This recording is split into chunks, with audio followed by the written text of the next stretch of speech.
오늘 보실 하나님의 말씀은 사도행전 16장 30절에서 34절의 말씀입니다. 오늘 말씀의 제목은 크게 기뻐하니라입니다. 오늘 이 크게 기뻐하니라는 주제의 말씀을 들으시고 우리가 하나님을 믿으면서 과연 어떤 기쁨 가운데 믿음 생활을 해야 되는지를 찾는 귀한 시간이 되길 바랍니다. 우리는 지난 시간에 레위기서에서 하나님의 제사 예법을 봤습니다. 제목은 참된 예배자였죠.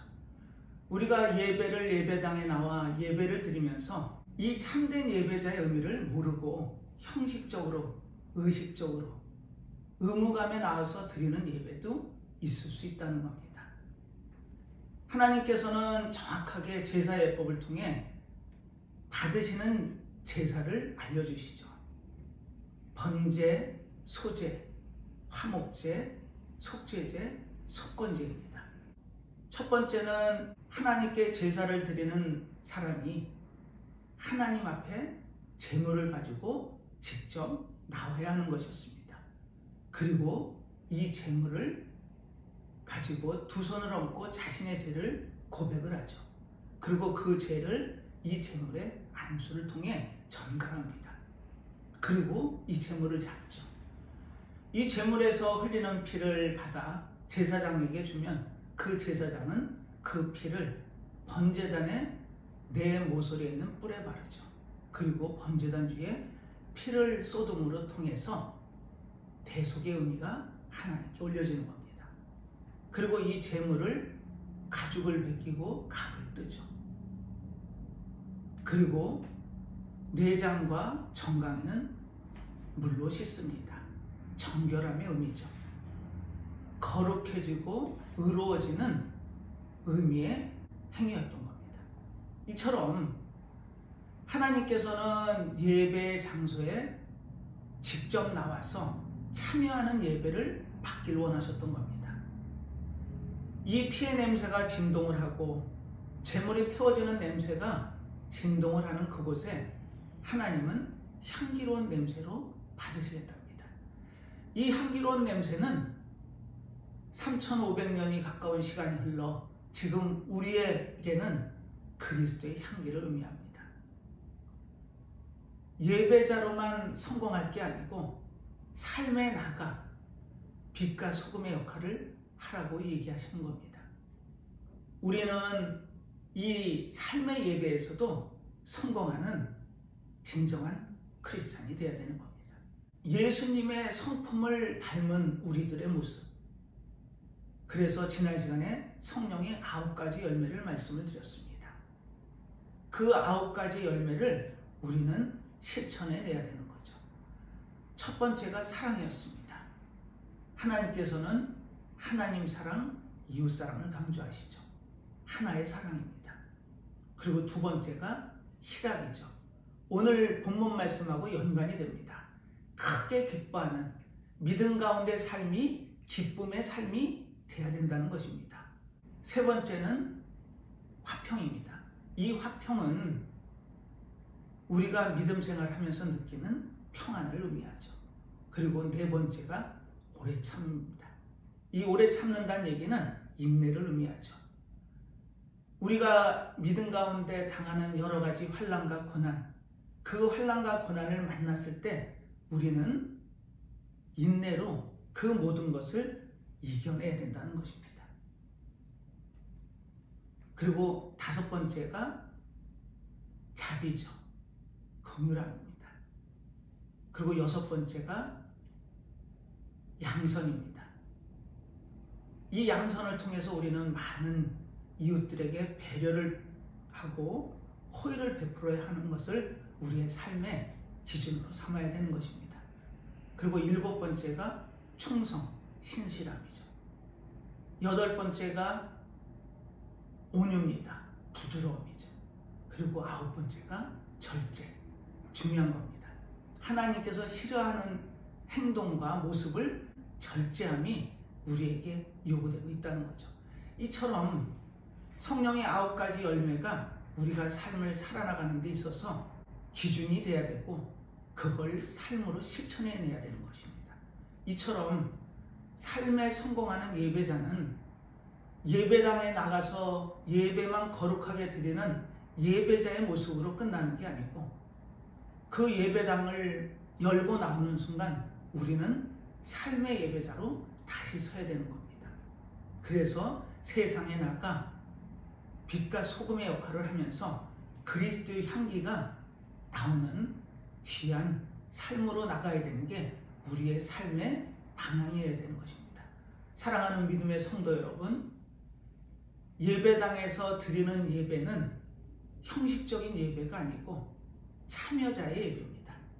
그리고 예배당의 문을 열고 나오는 순간 우리는 삶의 예배에서도 성공해야 됨을 꼭 기억하시고 매 순간 그리스도의 향기가 나는 삶을 사는 진정한 크리스찬이 되기를 예수님의 이름으로 축원하겠습니다. 오늘 본문은 사도행전 16장 30절입니다. 제가 읽어보겠습니다. 저희를 데리고 나가 가로되 선생들아 내가 어떻게 하여야 구원을 얻으리까 하거늘. 너무너무 중요한 질문입니다. 이 질문은 우리의 영원한 질문이어야 됩니다. 그리고 그 질문의 답을 우리는 늘 가슴속에 새겨야 되죠. 오늘 본문 제목은 크게 기뻐하니랍니다. 하나님을 믿으니 크게 기뻐하니라. 헬라어로는 아갈리아. 자, 이 의미는 뭐냐면 기뻐서 날뛰다, 미친 듯이 기뻐하다 라는 뜻이죠. 우리가 믿음 생활하면서 그런 기쁨을 누리시나요? 오늘 이 말씀을 통해서 그와 같은 기쁨을 누리는 귀한 삶으로 들어가기를 축원하겠습니다. 오늘 이 본문의 내용은 사도 바울의 이야기입니다. 사도 바울이 AD 34년에 다메섹에서 부활하신 예수님을 만나죠. 그리고 그 하나님의 음성을 듣습니다. 사울아 사울아 내가 어찌하여 나를 핍박하느냐. 이 질문을 듣는 순간 사도 바울은 오히려 질문을 던지죠. 우리는 믿음 생활에서 성공하는 비결은 질문을 할 줄 알아야 된다는 겁니다. 그 질문이 진지하면 진지할수록 더 진지한 대답을 듣게 되는 겁니다. 과연 그 질문의 의미가 무엇이었을까요? 그 질문의 의미는 주여 니시오니까. 우리는 이런 질문을 던지시나요? 사도 바울은 그 의미를 정확하게 하나님의 음성을 듣고 그 음성을 들려주신 분이 누구인지를 확인하고 있었던 겁니다. 그때 예수님께서 이렇게 답을 하시죠. 내가 핍박하는 예수다. 오늘 설교의 제목은 기뻐하니랍니다. C.S. 루이스가 예기치 못한 기쁨이라는 자서전적인 자기의 얘기를 수필에 담아서 쓴 책이 예기치 못한 기쁨이었습니다. 그 의미는 완고한 무신론자인 본인이 어떻게 회심이 돼서 기독교인으로 쓸 수 있는지를 이 수필을 통해 써가죠. 그때 가장 중요한 의미로 예기치 못한 기쁨을 들었습니다. 전혀 상상도 할 수 없었던, 전혀 알지도 못했던 기쁨이 C.S. 루이스에게 찾아왔던 거죠. 이 기쁨을 통해서 사람이 바뀝니다. 예수님을 알지 못하는 자가 예수님께 무릎을 꿇죠. 그리고 진정한 그리스도인으로 섭니다. 그 의미는 그 기쁨의 의미를 알았다는 거죠. 우리는 살면서 많은 기쁨의 순간을 경험합니다. 하지만 그 기쁨이 나의 인생에 도움이 되는 기쁨이 있고 그렇지 못하고 나를 죽음의 구렁텅이로 몰고 가는 기쁨도 분명히 있다는 겁니다. 자, 예를 들어볼까요? 돈을 인생의 목적으로 사는 사람이 돈을 많이 벌게 되면 기쁘겠죠. 하지만 그 기쁨이 과연 얼마나 갈까요? 영원히 갈 수 있을까요? 아니요. 영원한 삶을 보장할 수 있을까요? 절대 그렇진 않죠. 한순간의 기쁨으로 끝나는 게 그 물질에 대한 기쁨이었던 겁니다. 권력이요? 권력은 어떤가요? 권력은 권분 10년이라는 이야기가 있는 것처럼 아무리 큰 권력을 지은 자도 그 권력이 영원하지는 않다는 겁니다. 그 권력을 놓치는 순간 그 사람의 인생은 나락으로 떨어지겠죠. 명예요? 명예만 먹고 살던 사람이 불명예를 한번 당하게 되면 그 사람은 회복할 수 없게 됩니다. 이처럼 기쁨의 대상이 다 다르다는 겁니다. 사랑하는 믿음의 성도 여러분, 우리는 과연 그 기쁨의 목표를, 대상을 어디에 둬야 될까요? C.S. 루이스는 예기치 못한 기쁨에서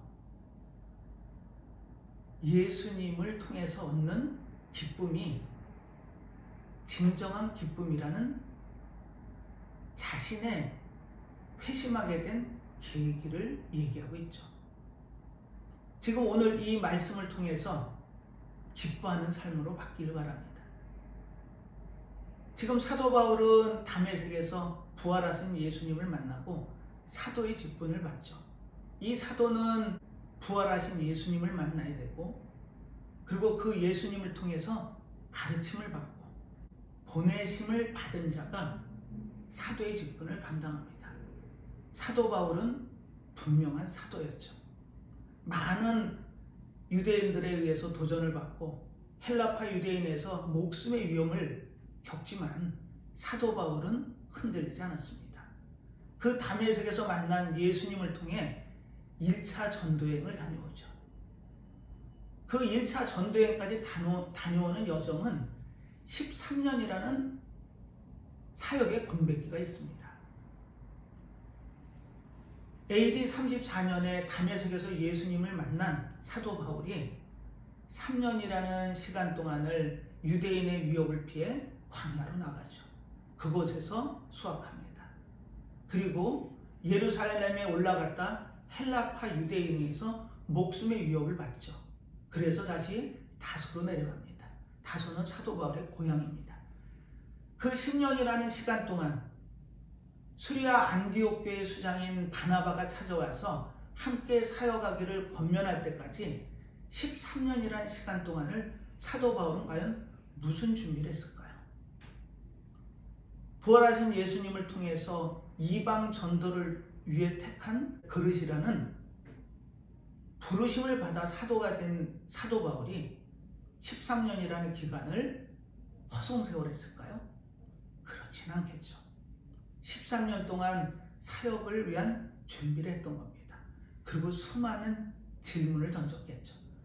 그 진지한 질문에 아마 확실한 많은 답변을 사도 바울은 얻었을 겁니다. 그리고 때가 참에 수리아 안디옥 교회에 바나바가 찾아와서 함께 사역하기를 권면하자 바로 수리아로 가죠. 그 수리아 안디옥 교회는 이방 전도를 위한 전초기지였습니다. 거기서 선교사가 파송이 되죠. 그 첫 번째 선교사가 바로 바나바와 바울이었습니다.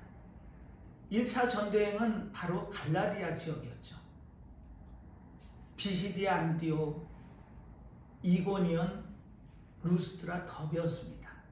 그리고 2년의 시간이 흘러 2차 전도여행을 준비하게 되죠. 하지만 바나바와 의견이 달라 바나바는 마가를 통해 마가를 데리고 구브로로 내려가죠. 그리고 사도 바울은 신라와 함께 2차 전도여행을 떠납니다. 이 2차 전도여행은 사도 바울한테 굉장히 의미가 있는 전도 여행이었습니다. 갈라디아 지역만 돌았던 1차 전도여행과 달리 아시아 전역, 소아시아 전역을 전도하길 원했죠. 하지만 웬일인지 하나님이 막습니다. 2번에 걸쳐서 막고 드로아에 내려갔을 때 마게도니아인의 환상을 보죠. 그때 깨닫죠. 이처럼 하나님의 사역의 길도 나의 계획과 하나님의 계획이 다르다는 걸 기억해야 됩니다. 자, 오늘 첫 번째입니다. 크게 기뻐하라의 첫 번째, 계획에 충돌이 있다는 겁니다. 그럴 때 우리는 어떻게 해야 된다고요? 하나님의 계획에 순종해야 됩니다. 우리가 큰 기쁨을 누리기 위해서 많은 부딪힘이 있을 수 있다는 거죠. 하지만 분명한 건 하나님의 계획에 순종하는 자가 큰 기쁨을 누릴 수 있다는 겁니다. 자, 사도 바울이 어떻게 했나 볼까요? 드로아에서 배를 타고 에게를 건너 네아폴리에 도착합니다. 300km에 달하는 긴 바닷길이었죠. 5일 걸려서 가는 그 길을 단 이틀 만에 주파합니다. 하나님의 순적한 도움이 있어서 가능했던 일입니다. 빌립보에 도착한 사도 바울, 이 빌립보는 성경에선 첫 성이라고 기록이 되어 있죠. 이 의미는 가장 중요한, 그리고 이 마게도니아에서 로마로 가는 에그나티아 가도의 시작점이 바로 이 빌립보였던 겁니다. 빌립보에서 운명 같은 여인을 만나죠. 바로 두아디라 성의 자주장사 루디아입니다. 기도처를 찾던 바울 일행이 바로 이 루디아를 만나죠. 그리고 루디아가 기독교로 개종을 합니다. 하나님의 인도하심이죠. 그리고 자신과 자신의 집이 다 세례를 받습니다. 그리고 바울과 실라를 자신의 집으로 인도해서 이 집에서 유럽 최초의 교회 빌립보 교회가 세워지죠. 빌립보에서의 가정교회가 유럽 교회의 시작이었던 거죠. 이처럼 하나님의 사역은 미미함부터 시작할 수 있다는 겁니다. 겨자씨만한 곳부터 시작해서 그 믿음의 여정을 통해 빌립보라는 큰 교회를 세우죠. 그리고 이 빌립보는 나중에 바울을 물신양육으로 지원을 합니다. 바울이 사역하는 데 있어서 많은 도움을 빌립보를 통해 받죠. 자, 이렇게 해서 빌립보 교회가 세워졌는데 오늘 보실 본문의 내용은 그 뒤에 일어난 일입니다. 바울 일행에게 귀신 들린 한 여종이 등장을 합니다. 그리고 그 앞길을 막고 이렇게 얘기를 하죠. 이들이 하나님의 종이고 구원을 우리에게 전할 자라는 이야기를 합니다. 놀라운 이야기죠. 그 이야기가 한 번으로 그쳤으면 바울이 넘어갔을 겁니다. 하지만 지나갈 때마다 그 앞길을 막고 하나님의 종으로 우리에게 구원을 베풀 자라는 것을 소문내기 시작합니다. 그래서 바울이 예수 그리스도의 이름으로 그 귀신을 쫓아내죠. 사실 이 여종은 많은 사람들의 미래를 얘기해주고 또 그 주인에게 금전적인 이득을 줬던 종이었습니다. 그런데 하루아침에 사도 바울의 이야기를 통해 그 귀신이 떠나가고 그리고 그 여종은 귀신에서 해방이 됐던 겁니다. 문제는 그때부터 시작이죠. 이 여종의 주인들이 사도 바울과 실라를 붙잡아 저자거리에 있는 관원들에게 데려갑니다. 사도행전 16장 19절입니다. 종의 주인들은 자기 이익에 소망이 끊어진 것을 보고 바울과 실라를 잡아가지고 저자로 관원들에게 끌어갔다가, 여기서 저자가 나오죠. 저자는 NIV 성경에는 마켓플레이스라고 나옵니다. 마켓플레이스. 헬라어로는 아고라 광장. 많이 들어보셨죠? 이 아고라 광장에서는 여러 가지 일이 한꺼번에 벌어집니다. 즉 정치가 이루어지고 문화가 교류되며 상거래가 이루어지는, 또 고대 철학자들이 자신의 철학을 논했던 곳이 바로 이 광장입니다. 아고라 광장이었죠. 여기에 있는 관원들, 이 관원들은 헬라어로 릭토르라고 얘기합니다.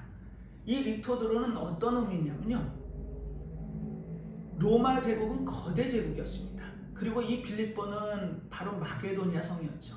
이곳에 로마가 진주를 하고 퇴역 군인들을 이쪽으로 이주를 시켜서 로마화 시키기 시작합니다. 그래서 별명이 리틀 로마였죠. 즉 로마의 문화, 정치, 사상 이런 것이 접목됐던 도시가 바로 이 빌립보 성이었습니다.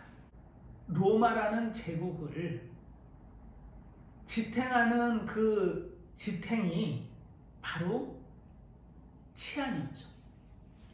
모든 것을 자유롭게 할 수 있지만 로마에 대적하는 그와 같은 어떠한 행위도 용납치 않았습니다. 리토르들이 그 일을 했죠. 엄하게 탄압했습니다. 체제를 혼돈시키는 일이라면 굉장히 지속적으로 탄압했죠. 그 위에 행정관들이 있습니다. 이 여종을 잃어버린 이 주인이 사도 바울과 실라를 데리고 그 행정관 앞에 갑니다. 그리고 이렇게 고변을 하죠. 상관들 앞에 데리고 가서 말하되 이 사람들이 유대인인데 우리 성을 심히 요란케 하여 로마 사람인 우리가 받지도 못하고 행치도 못할 풍속을 전한다 하거늘 무리가 일제에 일어나 송사하니 상관들이 옷을 찢어 벗기고 매로 치라 하여. 자, 이 내용이 그 내용입니다. 이 빌립보를 혼란스럽게 한 이 사도 바울과 실라를 고변하고 이들을 송사했던 겁니다. 그 이야기를 들은 행정관들은 옷을 벗기고 매를 치라고 하죠. 고린도후서 11장에 가면은 사도 바울이 이렇게 고백을 하죠. 유대인들에게 40에서 1대 감하는 매, 즉 39대의 매를 5번씩이나 맞습니다. 그리고 지금 이 본문에서 거론하는 태장을 3번 맞죠. 그리고 루스드라에서는 돌에 맞아 거반 죽습니다. 그리고 배를 타고 가다 파선을 3번 당하죠. 이처럼 어려움을 고백하죠. 그 중에 하나가 이 바로 빌립보의 태장이었습니다. 옷을 벗기고 그 채찍에 납조각을 달아서 한번 후려치면 살점이 뚝뚝 떨어져 나가는 그런 매를 태장이라고 하죠. 그걸 맞고 감옥에 갇힙니다. 그 감옥도 성경에 보면 깊은 감옥이라고 표현이 되어 있습니다. 하옥이었죠. 그 당시에 로마에는 감옥이 3종류가 있었습니다. 그냥 경한 범죄를 저지른 사람들이 들어가는 감옥이 있었고요. 그 감옥 안쪽으로 깊이 들어가면 내옥이 있었습니다. 내옥은 중범죄자들이 갇혔죠. 하지만 이렇게 세상을 소란케 하고 죽어야 되는 사형수들만 들어가는 감옥이 따로 있었습니다. 바로 하옥이었죠. 땅을 파고 지하에다 만든 감옥이었습니다. 그곳에 사도 바울이 갇힙니다. 근데 거기에 착고까지 채워지죠. 이 착고는 양쪽에 구멍을 뚫어서 발을 그 속에 넣고 고리로 묶는 그런 형벌이었습니다. 우리가 크게 기뻐하니라 해서 하나님과 나의 계획이 부딪힐 수 있다고 말씀을 드렸습니다. 그때 어떻게 해야 된다고요? 하나님의 계획대로 순종해야 된다고요. 24절에 보면 그가 이러한 영을 받아 저희를 깊은 옥에 가두고 그 발을 착고에 든든히 채웠더니 이렇게 기록이 되어 있습니다. 자, 25절 같이 한번 읽어볼까요? 25절 같이 읽습니다. 밤중쯤 되어 바울과 실라가 기도하고 하나님을 찬미하며 죄수들이 듣더라. 이렇게 기록이 되어 있습니다. 하옥에 갇힌 바울과 실라가 기도를 하고 찬양을 했는데 그때 죄수들이 듣더라. 이 듣더라라는 표현은 성경 유일하게 이곳에 기록이 되어 있습니다. 깊이 경청하더라. 이 죄수들은 사형수들입니다. 아니면 절대 살아서는 그 옥에서 나갈 수 없는 사람들이었죠. 근데 그들이 웬일인지 바울의 기도와 찬양 소리를 듣고 깊이 경청하고 있습니다. 자, 우리는 이 본문을 해석할 때 몇 가지 해석의 방법이 있는데 여기서 말하는 기도와 찬양의 의미가 무엇일까요?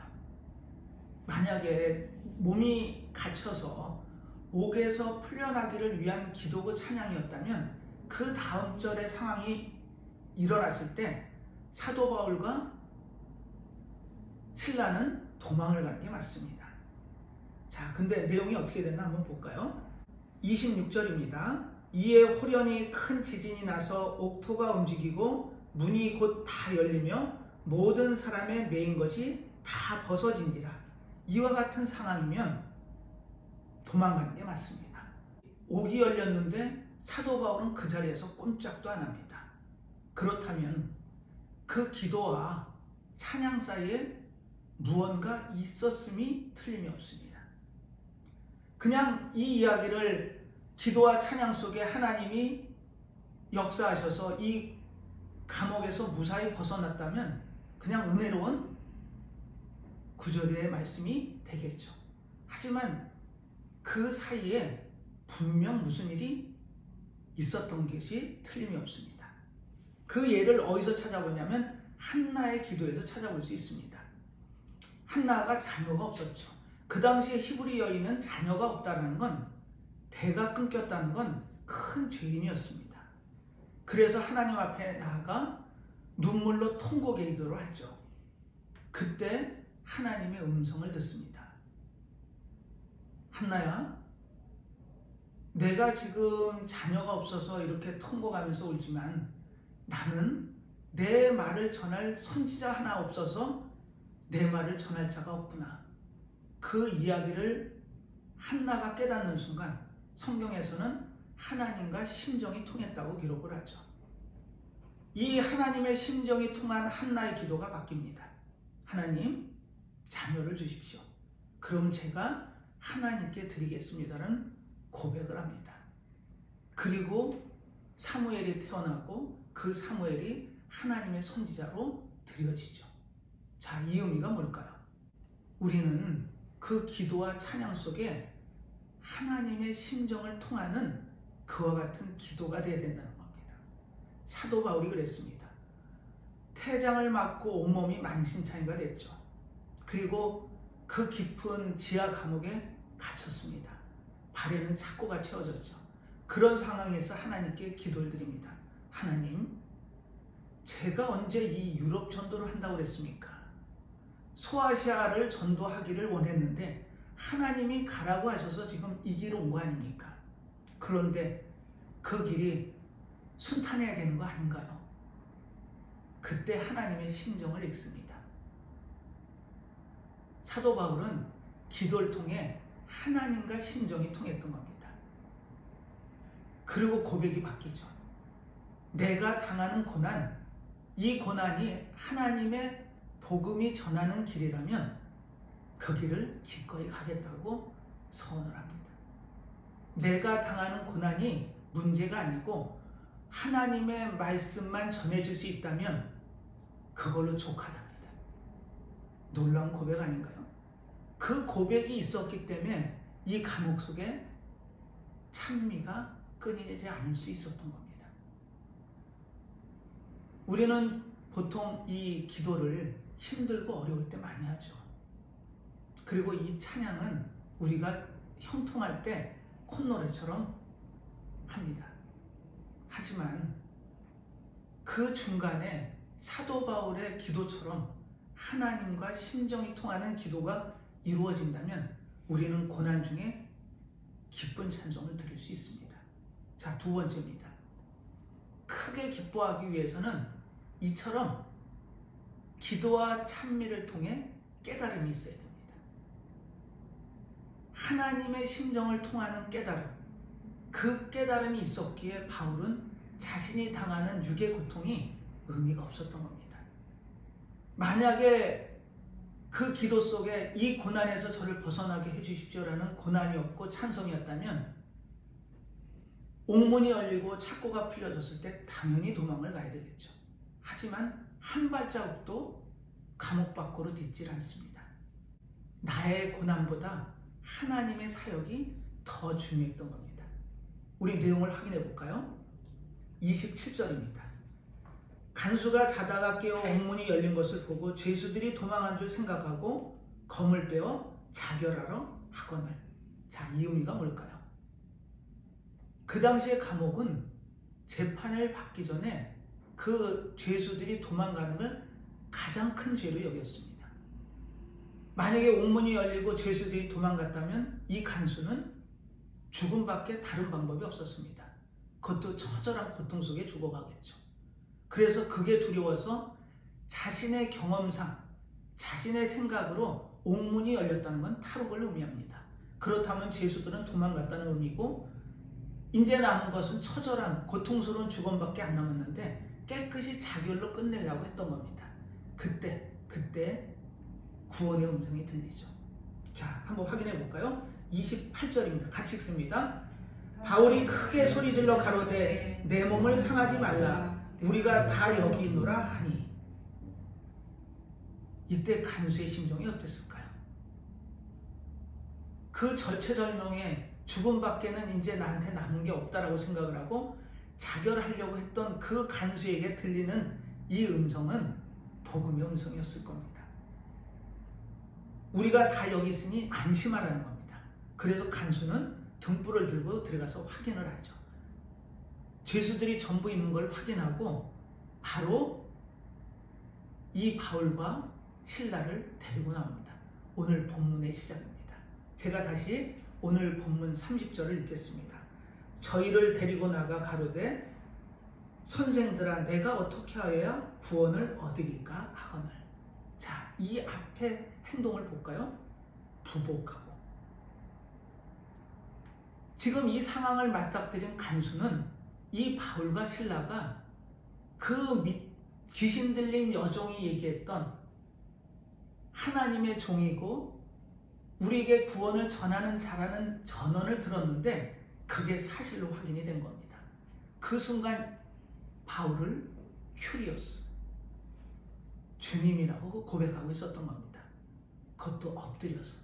그리고 그들을 데리고 나와 자신의 집으로 데려갑니다. 자, 이게 가능할까요? 가능합니다.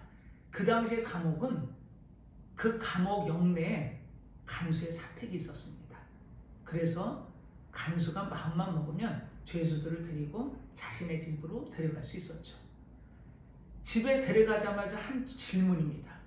어떻게 하여야 구원을 얻을 수 있습니까? 이 얘기는 내가 어떤 행동을 하고 어떤 삶을 살아야 구원을 받을 수 있습니까? 그 구원의 진리를 저에게 깨우쳐 주십시오라는 질문이었습니다. 자, 우리가 크게 기뻐하라의 세 번째 의미는 질문과 대답입니다. 그 질문과 대답을 통해 우리는 하나님의 마음을 읽습니다. 오늘 이 설교 제목이 크게 기뻐하라죠. 믿음 가운데 크게 기뻐하랍니다. 믿음은 첫 번째가 하나님의 계획 가운데 순종입니다. 그리고 두 번째가 하나님의 심정을 통하는 깨달음입니다. 그리고 세 번째가 질문과 대답입니다. 지금 이 간수는 자결하려고 했던 죽음의 문턱까지 다다랐던 사람이었습니다.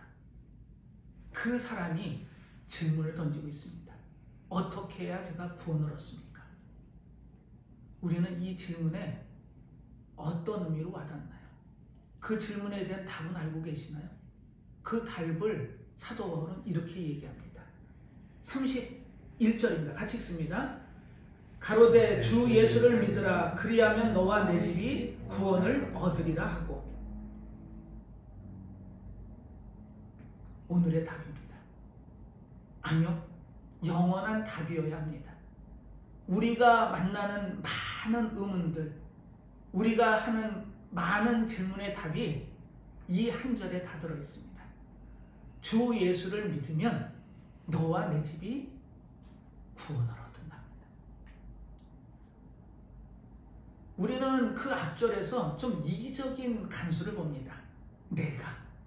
간수는 내가 어떻게 해야 구원을 얻습니까? 라고 질문을 하는데 바울은 너와 너희 집이 구원을 얻는답니다. 이 의미가 뭘까요? 이 의미는 한 사람, 그 집안의 한 사람이 믿으면, 대표로 믿으면 모든 가족이 구원을 받는다는 의미가 절대 아닙니다. 헬라어는 주어와 동사가 수가 일치합니다. 주어는 너와 내 집이죠. 2인칭 복수입니다. 하지만 구원을 얻으리라의 얻으리라는 2인칭 단수를 썼습니다. 그 의미는 각각의 구원, 개별 구원입니다. 자, 이 의미가 어떤 의미일까요? 여러분의 가족과 가문을 구원하기 위한 시작점으로 두셨다고요. 한 사람이 주 예수를 믿고 구원을 받으면 그 사람이 삶이 바뀝니다. 성령의 9가지 열매를 들으셨죠? 그 열매를 통해 삶에서 승리하는 겁니다. 내 삶이 바뀌죠. 완전히 다른 사람이 됩니다. 식구들이 모를까요? 식구들이 모를 수가 없죠. 왜? 바뀌었거든요. 진정한 크리스찬으로 삶의 예배에서 성공한 자는 달라집니다. 모습이 달라지죠. 말이 달라집니다. 그러니 가족들이 예수 그리스도에 대한 궁금증이 안 생길까요? 그래서 여러분을 그 자리에 두는 겁니다. 혹시 한 집안에 나만 신앙생활을 한다고 해서 식구들로부터 홀대를 받거나 아니면 의아스러운 눈빛을 마주칠 수도 있습니다. 하지만 그 가족을 구원하기 위해 나를 세우셨다고요. 나를 구원하셨다고요. 기억하시기 바랍니다. 나 한 사람이 믿음으로 해서 나와 내 가족이 구원을 받는 겁니다. 지금 바울은 그 이야기를 하는 겁니다. 그 이야기를 듣는 순간 간수는 그 깜깜한 한밤중에 온 식구를 깨웁니다. 자, 볼까요? 32절입니다. 같이 읽습니다. 주의 말씀을 그 사람과 그 집에 있는 모든 사람에게 전하니라. 자던 모든 가족을 깨웁니다. 그리고 말씀을 듣습니다. 그런데 무슨 말씀이요? 주의 말씀이요. 우리가 여기서 잘못 생각하면 사도 바울이 이 가족들을 모아놓고 제가요 태장을 맞았습니다. 거반 죽을 뻔했거든요. 그리고 하옥에 갇혀있고 착고가 채워졌는데 갑자기 옥토가 흔들리면서 감옥문이 열리고 착고가 열려서 제가 이렇게 풀려나왔습니다. 이런 간증을 했을까요? 절대 그런 간증은 하지 않았겠죠. 그 의미는 그 당시 헬라인들은 그리스도의 복음을 듣기 전에 많은 신들을 믿었던 사람들입니다. 그리스 신화에 수많은 신들이 나오죠. 그 신들 또한 많은 이적과 표적을 신화상에서 표출했을 겁니다. 그걸 알고 있는 헬라인들이 과연 그런 이적 정도로 움직였을까요? 사도 바울은 주의 말씀을 전했던 겁니다. 그 주의 말씀은 딱 하나입니다. 십자가 부활.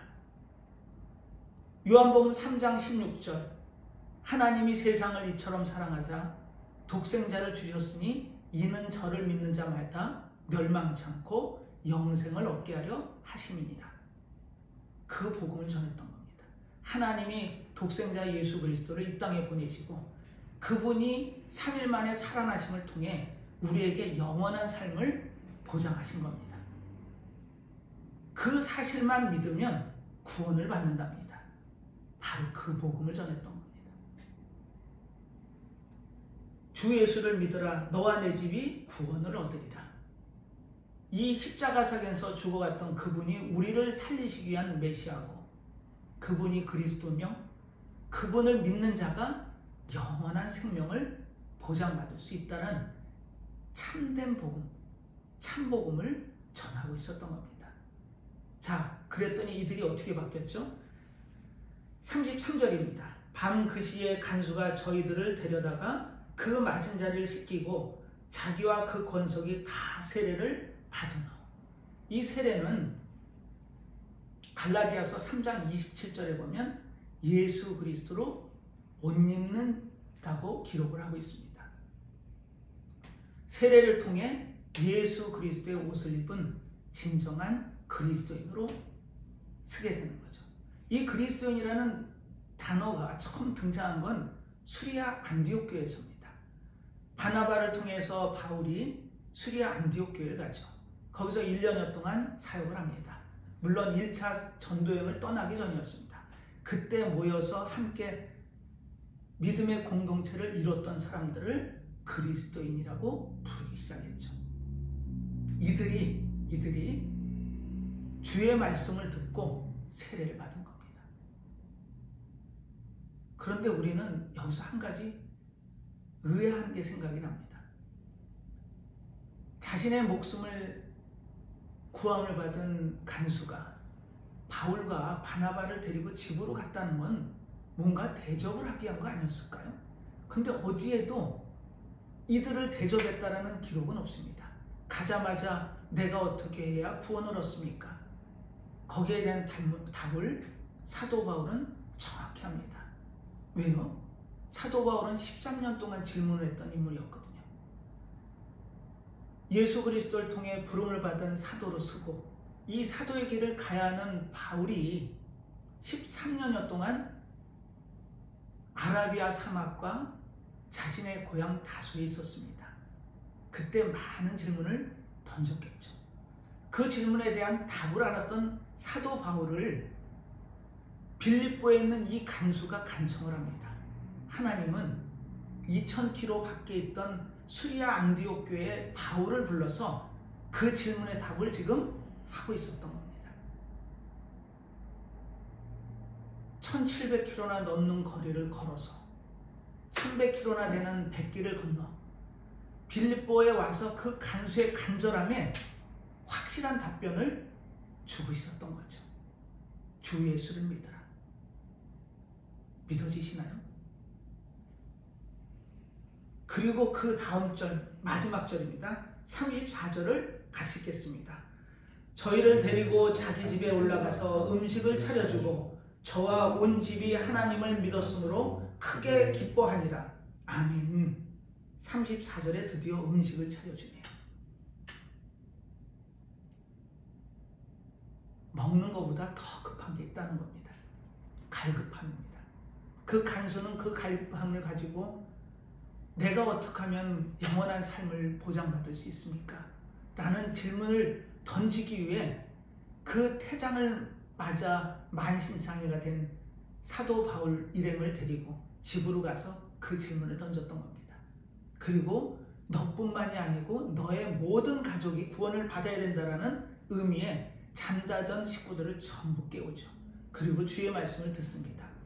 그리고서 같이 나가 그 만신창이가 된 사도 바울과 신라를 시킵니다. 그리고 그들을 통해 세례를 받죠. 그리고 나서 집에 들어와 음식을 대접합니다. 자, 오늘 설교의 제목은 크게 기뻐하니라. 헬라어로는 아갈리아고, 뜻은 기뻐 미치다. 미친 듯이 기뻐하다. 사도 바울은 서운하지 않았습니다. 그들이 그 복음의 말씀을 듣고 온 가족이 하나님을 믿음으로 함께 기뻐했던 겁니다. 이게 복음입니다. 우리가 삶의 예배자로 성공을 해야 된다는 의미는 세상에 나가 우리가 그리스도의 향기가 나고 우리의 그 모든 모습들을 통해 예수 그리스도를 증거하고 그 모습들을 통해 예수 그리스도를 믿고 구원을 받는 자가 나와 내 가족과 내 가문이 돼야 되고 모든 사람들이 돼야 됨을 사도 바울은 하나님의 말씀, 복음을 전하기 위해 자신이 당하는 고통, 강의 위험, 바다의 위험, 동족의 위험, 이방의 위험, 광야의 위험, 그 모든 위험들을 감수한답니다. 왜요? 복음만 전해지면 더 이상 바랄 것이 없답니다. 그게 사도 바울의 기쁨의 진정한 의미였던 겁니다. 사랑하는 믿음의 성도 여러분, 우리가 이 주일날 주일 예배를 드리기 위해 예배당에 나와서 하나님의 말씀을 듣습니다. 그 말씀을 통해 하나님이 믿어지시고 또 그 믿음을 통해 크게 기뻐하는 믿음 가운데 사는 저와 여러분이 되기를 기도합니다. 빛과 소금의 역할을 하시는 귀한 삶을 사는 믿음의 성도들 다 되시기를 예수님의 이름으로 축복하고 축원하겠습니다. 기도하겠습니다. 하나님 아버지, 오늘도 주일 예배를 통해 귀한 하나님의 말씀을 전하고 듣게 하셨습니다. 그 주시고자 했던 큰 기쁨이 주 예수를 믿고 구원받는 기쁨임을 오늘 깨달았습니다.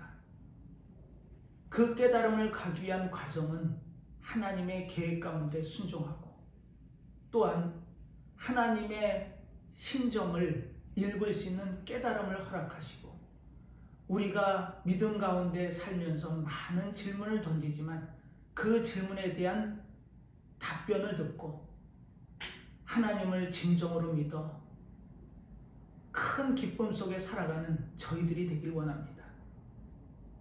저희들의 삶은 오직 주님의 함께 하심을 통해 주님이 주시는 큰 기쁨을 소유하며 전하며 그리스도의 향기가 나는 삶 속에서 이루어짐을 믿습니다. 모든 말씀 예수님의 이름으로 기도드리옵나이다. 아멘.